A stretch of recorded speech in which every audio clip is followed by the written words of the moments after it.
दोस्तों आज की कहानी सुन लेने से इतना बड़ा ज्ञान होगा कि आज के बाद आप कभी धोखा नहीं खाएंगे।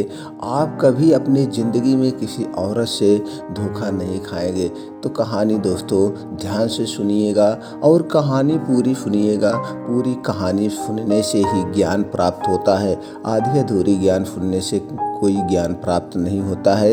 इसलिए कहानी को पूरा करें। एक समय की बात है, एक और तोता और एक मैना जंगल में रहते थे।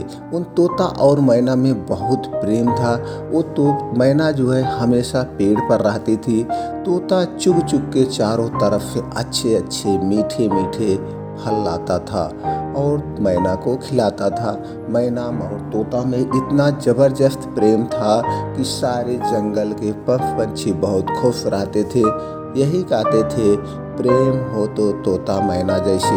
वो तोता मैना इतना खुश रहते थे। एक दिन की बात है, तोता उड़ते उड़ते काफ़ी दूर एक गांव में चला गया।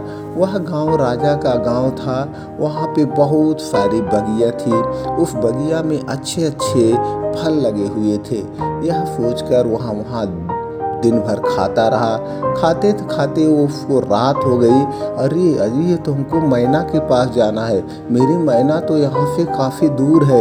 यह सोचकर फिर वह उड़ता है मैना के लिए अच्छे अच्छे फल लेके और देर रात अपने घर पहुँचता है। फिर मैना कहती है, तुम इतनी देर तक कहाँ थे? आज जो लेट हो गए, क्या बात है? कोई बात है? किसी से मिलने जाते हो? तोता बोला, नहीं मैना, आज मैं बहुत दूर एक बगिया में चला गया था। वो बगिया में बहुत अच्छे अच्छे फल थे। हम वहाँ फल खाते हुए भूल ही गए थे कि कब शाम हो गई, हमको पता ही नहीं चला। ये देखो तुम्हारे लिए बहुत अच्छे अच्छे फल लाए हैं, तुम भी खाओ। वह मैना को देता है। फिर तोता और मैना बड़े प्रेम से फल खाते हैं। फल खाने के बाद आराम से लेटते हैं और बैठते हैं।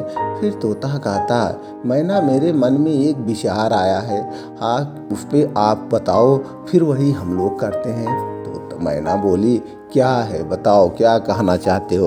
तोता बोलता है, क्यों ना हम इस जंगल में काफ़ी दिन से रह चुके हैं, बोर हो गए हैं। चलो हम उस बगिया में चलते हैं, उस गांव में चलते हैं। वहाँ बहुत अच्छी अच्छी बगिया है। वहाँ पे बहुत अच्छे अच्छे लोग भी दिख रहे थे। चलो वहीं पे रह के कुछ दिन वहीं पे बिताया जाए। समय का परिवर्तन है, मौसम भी चेंज हो रहा है और जो है हमारे प्रकृति की हवाएं भी चेंज हो जाएगी। मैना कहती है, नहीं नहीं, मैं मनुष्यों के बीच में नहीं जाऊंगी। मनुष्य जो है उनका कोई स्वभाव ही नहीं। हमारे जो बच्चे कल जन्म लेंगे वो बच्चे भी बिगड़ जाएंगे, क्योंकि वहाँ औरतें और लड़कियों में कोई, आदमियों में कोई वो ही नहीं है, कोई शिष्टाचार ही नहीं है। कोई किसी को जो है अच्छी निगाह से देखता नहीं है। आदमियों का नेचर बहुत बुरा होता है। वहाँ की औरतें चरित्रहीन हैं। मैं नहीं जाऊँगी। तोता बोलता है, तुम भी एक औरत हो? कैसे? कहा हूँ, मैं भी एक औरत हूँ, लेकिन वहाँ मैं नहीं जाऊँगी। हम वहाँ के बारे में जानते हैं, कुछ दिन समय पहले हमारी मम्मी ने बताया था, तो तब से हम नहीं जाते। अब हम मनुष्यों के बीच में रहने नहीं जाएंगे, हम जंगलों में रहेंगे। हर वहाँ की सब जो है आदमियों औरतों में कोई भेदभाव ही नहीं है, कोई वही नहीं है, शिष्टाचार ही नहीं है। उनके अंदर जो है कब एक गलत निगाह से एक दूसरे को देखते हैं। मतलब मैना सब कुछ बताई।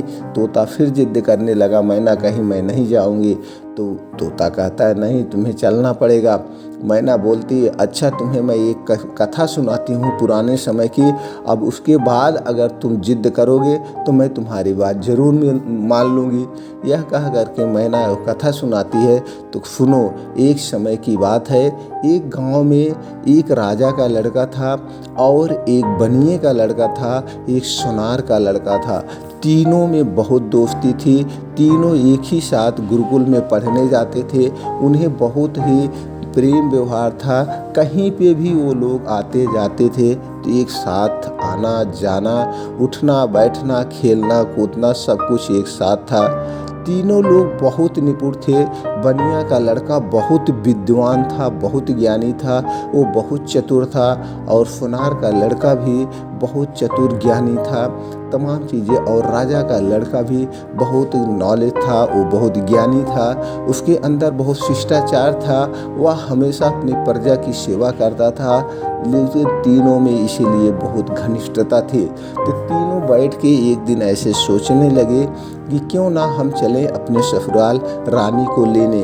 उसका दूसरे गांव में दूर राज्य में उसकी शादी हुई थी, वहां लेने के लिए चलो हम तीनों लोग कल चलते हैं। यही प्लान बनाते हैं और यही सोच करके अगले दिन सुबह राजा का लड़का, बनिए का लड़का और सुनार के लड़के तीनों निकल जाते हैं अपनी उसकी राजा के लड़के की ससुराल। सुबह निकलते हैं और शाम को चलने के बाद वह अपनी ससुराल पहुंचता है। ससुराल पहुंचने के बाद तीनों लोग खूब देखते हुए जाते हैं। फिर बनिए का लड़का कहता है, अरे दोस्त, तुम अपने ससुराल में रुको, अपने ससुराल में एंजॉय करो, सबसे मिलो। हम निकल जाते, हम लोग थोड़ा राज्य का भ्रमण कर लेते हैं, थोड़ा देख लेते हैं कि यहाँ की प्रजा कैसे है, यहाँ के लोग कैसे रहते हैं। यह सोच करके बनिए का लड़का और सोनार का लड़का निकल देते हैं गाँव में टहलने के लिए। टहलते टहलते टहलते टहलते वो चले जाते हैं जंगल की तरफ। और जंगल की तरफ जाने के बाद रात हो गई। अब वो फिर वापस आना उन लोगों के लिए टाइम लगता, अंधेरा हो चुका था। तो वहीं पे एक घर में दिया जलते हुए दिखता है। तो बनिया का लड़का कहता है, क्यों ना दोस्त, चलो यहीं आज इस घर में विश्राम करते हैं, कोई होगा 2 रोटी मिल जाएगी, खा लेंगे। उसके बाद फिर यहाँ से सुबह हम निकल चलेंगे अपने दोस्त के पास ससुराल, फिर उसकी औरत को लेके फिर गांव चले जाएंगे। सुनार का लड़का कहता है, चलो ठीक है, देखते हैं कोई इस घर में अगर होगा तो हम लोग यहीं पे रुक जाते हैं। ये सोच करके वह घर की तरफ बढ़ते हैं। घर की तरफ जाते हैं तो वहीं पे बुढ़िया दिखती है। बुढ़िया माता से कहते हैं, माता जी, आज हम इस घर में रहना चाहते हैं, रात काफ़ी हो चुकी है, हम लोग अगर गांव लौटेंगे तो काफ़ी देर हो जाएगा, जंगल है, जंगल में कुछ भी हो सकता है, इसलिए आज हम यहीं विश्राम करना चाहते हैं, क्या हमें 2 रोटी मिल जाएगी। औरत कहती, नहीं, तुम लोग यहाँ नहीं रुक सकते हो, ये घर भूतिया घर है, इसमें जो है नाग नागिन रहते हैं, इसमें इच्छाधारी नाग रहते हैं, इसमें एक बेश्या रहती है, इसमें आप नहीं रह सकते हो, बेश्या का घर है। बुढ़िया औरत ये सब बात कर रही है बनिए के लड़के से। इतने में सुनार के लड़की के जो है, सुनार का लड़का बहुत चंचल था, उसकी निगाह घर में पड़ती है और उसे एक खूबसूरत सुंदर लड़की का चेहरा दिखाई देता है घर में चलते हुए। सुनार कहता है, नहीं, हम लोग यहीं रहेंगे, यह कह करके जिद कर लेता है। तो बनिया का लड़का कहता है, चलो ठीक है, तुम रहो। बूढ़ी औरत के मना करने के बाद भी ये दोनों नहीं मानते हैं और फिर सुनार का लड़का अंदर चला जाता है। तो वहाँ पे उसको एक औरत दिखती है, एक खूबसूरत सुंदर विश्व सुंदरी जैसे और लड़की दिखती है। वह जो है सुनार का लड़का उसके बात करता है। फिर दोनों उस कमरे में अंदर चले जाते हैं। तो बनिया का लड़का सोचता है, चलो ये लोग चले गए हैं, बात कर रहे हैं, अब हम जो है बाहर बैठ के उनका कमरे के बाहर इंतजार करते हैं। यह सोचकर बाहर आता है। फिर बूढ़ी माता से पूछता है, माता, वो लोग अंदर हैं, हम यहीं पे बैठते। तो बूढ़ी औरत कहती है कि देखो, तुम्हारे दोस्त ने बहुत बड़ी गलती की है, अब तुम्हारा दोस्त उस कमरे से बच के बाहर नहीं आएगा। फिर बनिए के लड़का कहता है, क्या बात है, क्यों माता जी वो बाहर नहीं आएगा। उसने कहा, वहाँ पे अभी एक इच्छाधारी नागिन आएगी और उसे डस लेगी और वो ख़त्म हो जाएगा। यह सोच करके बनिए का लड़का बड़ी अफसोस में पड़ जाता है। वह फिर सोचता है, क्यों ना हम घर के बाहर, दरवाजे के बाहर बैठ के इंतज़ार करें उस नागिन का, और उस नागिन को वहाँ ना कमरे में घुसने ही ना दे। यह सोच करके वह कमरे के बाहर जाता है, वहीं बैठ जाता है। फिर आधी रात जैसे 12 बजता है, 12 बजे उसे घर की तरफ, दरवाजे की तरफ आती हुई एक नाग दिखता है। फिर वह उठता है और तलवार निकाल करके उस नागिन को जो है वहीं पे ढेर कर देता है, मार देता है। मारने के बाद उसी पलंग के नीचे उस नागिन को ढक देता है। ढक के फिर बाहर चला आता है। बाहर आता है तो फिर उसे एक औरत जाती हुई जंगल की तरफ दिखती है, खूबसूरत औरत जंगल की तरफ दिखती है। फिर उस औरत का वह पीछा करते करते आगे बढ़ जाता है। कुछ दूर जाने के बाद वह लड़की जो है एक मंदिर की तरफ जाती है और देखता है पीछे से छुपके हुए जाता है। वहाँ पे देखता है वह एक साधु से बात कर रही है, साधु से कह रही है कि अब मैं नहीं आऊँगी। या साधु के पास जाती है और लड़की तो साधु बोलता है तुम कहाँ थी इतनी देर तक, आई क्यों नहीं? अभी हम कब से इंतज़ार कर रहे हैं तुम्हारा, रोज़ तुम टाइम से आ जाती हो, आज क्यों लेट आई हो? फिर वह लड़की साधु से कहती है नहीं, अब आज मैं पहली बार अंतिम बार आई हूँ, आज के बाद मैं तुमसे मिलने नहीं आऊँगी। हमारा पति हमें लेने आया है, कल सुबह हम अपने ससुराल चले जाएंगे। यह सुन करके साधु को बहुत गुस्सा आता है, तुम इतना दिन से रोज़ मिलने आती हो, अब कल फिर तुम वहाँ क्यों चली जाओगी? तुम्हें रोज़ आना होगा, उसे छोड़ना होगा और तुम्हें वहाँ नहीं जाना है। यह कह करके फिर वो लड़की अपनी तरफ घर की तरफ आने वाली होती है तो साधु गुस्सा आ जाता है। दोनों में झगड़ा हो जाता है। इस झगड़े को छुड़ा कर भागने का प्रयास करती है। इतने में साधु तलवार निकालता है और इसकी नाक काट लेता है। इस लड़की की नाक जैसे कटती है, ये लड़की जोर से चिल्लाने लगती है। इसकी चिल्लाहट की आवाज़ सुनकर के वो लड़का छिप के वह सुन रहा था, देख रहा था। तभी वह बाहर आता है और वहाँ से लड़की भाग जाती है और लड़का जो है साधु का गला सर से अलग कर देता है। उस साधु को मार करके उस कुटिया में दफना देता है। फिर ये लड़की वहाँ से भागती हुई चली आती है घर, वो लड़का भी वहाँ से चल देता है। यह लड़की सोचती हुई घर आ रही है कि मेरी नाक कट गई है, अब हम घर पे क्या बताएंगे? घर वाले हमसे पूछेंगे कि तुम्हारी नाक कैसे कटी? यह सोचते हुए वो आगे बढ़ रही है और सोच रही कि मैं क्या बताऊंगी कि नाक कट गई। अब इसका बताने का कोई तो प्रयोजन होना चाहिए। अब हमें कुछ ना कुछ उपाय सोचना होगा। यह सोचते हुए घर में तरफ आती है और घर में पहुँचते पहुँचते उसे याद आता है क्यों ना हम जो लड़का आया है उसी को फंसा दें। यह सोच करके वह उसके कमरे में जाती है और कमरे में जाते ही वहीं चिल्लाने लगती है, बचाओ बचाओ बचाओ। यह आवाज़ सुन करके राजा के सारे सैनिक बाहर आते हैं और पूछते हैं क्या बात है रानी साहिबा? वो बोलती है कि इन्होंने हमारी इज्जत को लूटा, मेरी नाक को काटा। ये देखिए, इतनी सुनते ही सारे सैनिक उस लड़के को गिरफ्तार कर लेते हैं। राजा के लड़के को गिरफ्तार बंदी कर लिया जाता है और ले जाके कारागार में डाल दिया जाता है। अब इधर वो लड़का भागते हुए आता है इधर राजा के महल की तरफ। तभी रास्ते में उसे एक मंदिर दिखता है। उस मंदिर में को लगता है थक चुका था। आप सोचा कि लाओ कुछ देर आराम कर लेते हैं, फिर जब सुबह हो जाएगी तो हम निकल लेंगे। यह सोच करके वह उस मंदिर में बैठ के आराम करने लगता है। इतने में 4 चोर उसको दिखाई देते हैं। अब 4 चोर जब दिखाई देते हैं तो यह मंदिर में अंदर जा कर के छुप जाता है। यह छुप करके कि चारों लोग कौन हैं, यहाँ पे क्या करने आए हैं इस रात में, ये छुप करके वहीं इनकी बातें सुनने लगता है। फिर वहाँ पे आते हैं वो चारों चोर, प्लान बनाते हैं कि चलो आज जो है राजा के आज हम लोग ज़्यादा धन लूटे हैं, चलो राजा की बेटी को ला करके आज हम इस देवी मैया को बलि चढ़ाएंगे। हम एक चोर कहता है हाँ यही तो माना गया था, अगर आज ज़्यादा धन मिल जाएगा तो हम राजा की लड़की को यहाँ पे बलि चढ़ाएंगे। यह सुनते ही वह बनिया और छुप जाता है। बनिए का लड़का छुपता है, सोचता है अब देखते हैं यहाँ पे क्या होता है। तो वहाँ से चारों चोर जाते हैं और कुछ देर बाद राजा की लड़की को जो है लाते हैं वहाँ पे बलि देने के लिए। जब ये देखता है कि एक लड़की ये लोग पकड़ के लाए हैं और उसकी बलि देने जा रहे हैं तो वहीं मंदिर के पीछे छुप जाता है। तो बाहर चारों चोर उस लड़की को लेते हैं और एक चोर से कहते हैं इसे तुम अंदर ले जाओ और इसकी बलि चढ़ा दो मैया के पास। एक चोर उस लड़की को लेकर जाता है अंदर और जैसे बलि चढ़ाने वाला होता है वह बनिए के लड़का अपनी तलवार से उस चोर के जो है सर अलग कर देता है, वह मार देता है वहीं पे। फिर जब कुछ देर बीतता है कहता है जाओ देखो अभी वो बाहर क्यों नहीं है।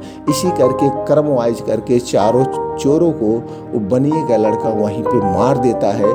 मारने के बाद इतना जब चारों को मार देता है तो वह लड़की और बनिए का लड़का फिर मिलते हैं। मिलने के बाद वो लड़की बनिए के लड़के से खुश हो जाती है और उसके सामने प्रस्ताव रखती है, क्या तुम हमसे शादी करोगे? यह देख कर के लड़की बहुत सुंदर थी, बनिए के लड़के को भी उस लड़की से प्रेम हो जाता है। तो यह सोच करके वह दोनों चलो हाँ ठीक है शादी कर लेते हैं। यह सोच करके वो महल की तरफ आते हैं। महल की तरफ जब आते हैं तो फिर उस लड़की को मन में विचार आया, क्यों ना हम इसको भी फंसा दें, क्योंकि हम अभी यहाँ पे पूछे जाएंगे तुम कहाँ थे कैसे थे। तो यह सोच करके वह लड़की चिल्लाने लगती है और इस बनिए के लड़के को कहती है, अरे बचाओ बचाओ, ये हमारे साथ छेड़खानी कर रहा है, ये देखो। यह सुन करके सारे राजा के सैनिक फिर उस बनिए के लड़के को भी कैद कर लेते हैं और कैद करके ले जाकर कारागार में डाल देते हैं। फिर बनिए के लड़का वहाँ पे जाता है और देखता है कि वहाँ पे इसके दोनों मित्र कारागार में पहले से बंद है। यह सोच करके उनसे पूछता है, क्या बात है, ऐसे कैसे यहाँ पे तुम दोनों आए हो? वो लोग बताते हैं ऐसी सी बात है। फिर अगले सुबह सभा लगती है और सभा में राजा के सामने इस तीनों को पेश किया जाता है और राजा कहता है, तुम लोग बताओ, तुम लोगों की अंतिम इच्छा क्या है? आज तुम लोगों को यहीं पे फांसी दी जाएगी। पहले सुनार के लड़के को बुलाया जाता है, तुमने एक औरत को मारा है, तुमने एक वेश्या को मारा है, तुम्हें फांसी की सजा दी जाएगी। तुम अपने बचाव में कुछ कहना चाहते हो?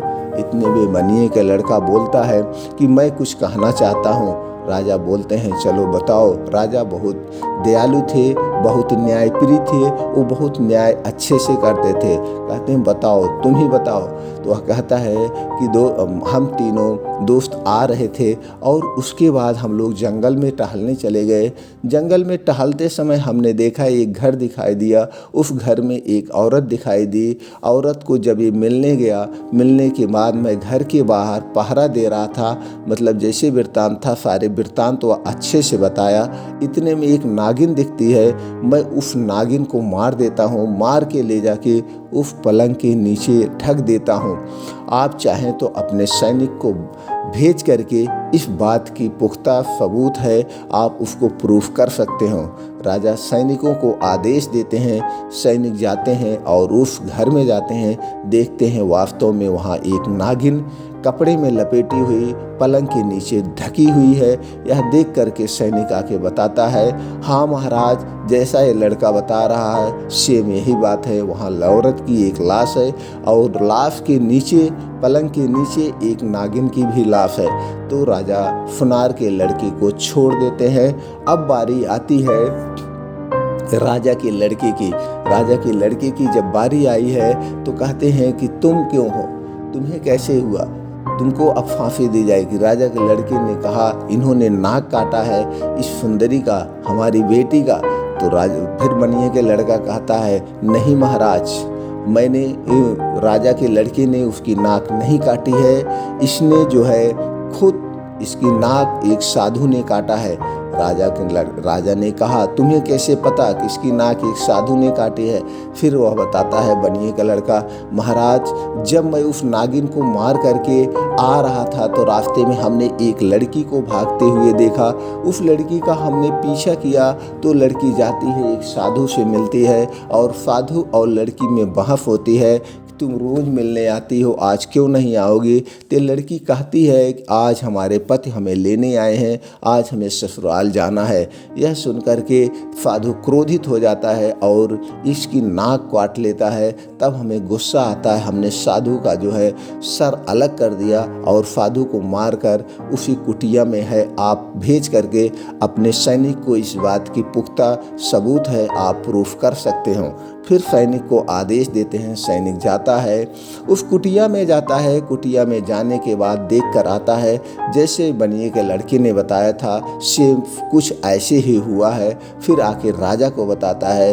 राजा कहते हैं चलो ठीक है। फिर बनिए उस राजा के लड़के को भी छोड़ देते हैं। अब कहते हैं तुमने भी इसकी इज्जत के लूटा है, अब तुम्हें सज़ा दी जाएगी। तो वह कहता है नहीं महाराज, हमारी भी गलती नहीं है। जब मैं साधु को मार के रास्ते से आ रहा था, वहाँ पे एक मंदिर मिला था, हम मंदिर में बैठ के आराम कर रहे थे। फिर वहाँ पे 4 चोर आते हैं। चारों चोर वहाँ पे माता को कुछ गहने चढ़ाते हैं, कहते हैं आज तुम्हारे आशीर्वाद से हम बहुत ज़्यादा गहना लूटे हैं, आज हम यहाँ पे तुमको राजा की बेटी की बलि देंगे। तो वह लोग आते हैं, राजा की आपकी बेटी को लेके जाते हैं और वहाँ पे बलि चढ़ाने वाले थे। तो हमने चारों को एक एक करके मार दिया है। आप अगर पुख्ता सबूत चाहते हैं तो आप अपने सैनिक को भेज करके उस मंदिर में देख लीजिए, चारों की लाश पड़ी हुई है।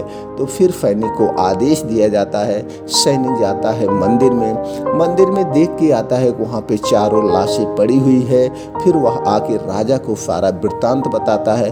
फिर राजा संतुष्ट होता है और इन तीनों को छोड़ देता है, कहता है कि जाओ, और अपने पे उसकी अपने आप को बेइज्जती महसूस करता है और कहता है कि हमारी आज तो नाक ही कट गई। वह अपनी तलवार निकालता है और अपने आप को ख़त्म कर देता है, कहता है कि आज हमें न्याय करने में अपने आप को शर्मिंदा हो रहा है। इसलिए वो भी राजा भी अपने आप को ख़त्म कर देता है। तुम्हारी अपनी बेटी के ऊपर पछतावा होता है कि तुम्हारी वजह से आज पूरे सभा में हमारी नाक कट गई, इसलिए हम अपने आप को ख़त्म कर दे रहे हैं। तो दोस्तों, इस कहानी से बहुत अच्छी जानकारी उम्मीद करते हैं मिली होगी। फिर मिलते हैं ऐसे और ही ज्ञानवर्धक कहानी के साथ अगले वीडियो में। तब तक जय श्री राम, राधे राधे।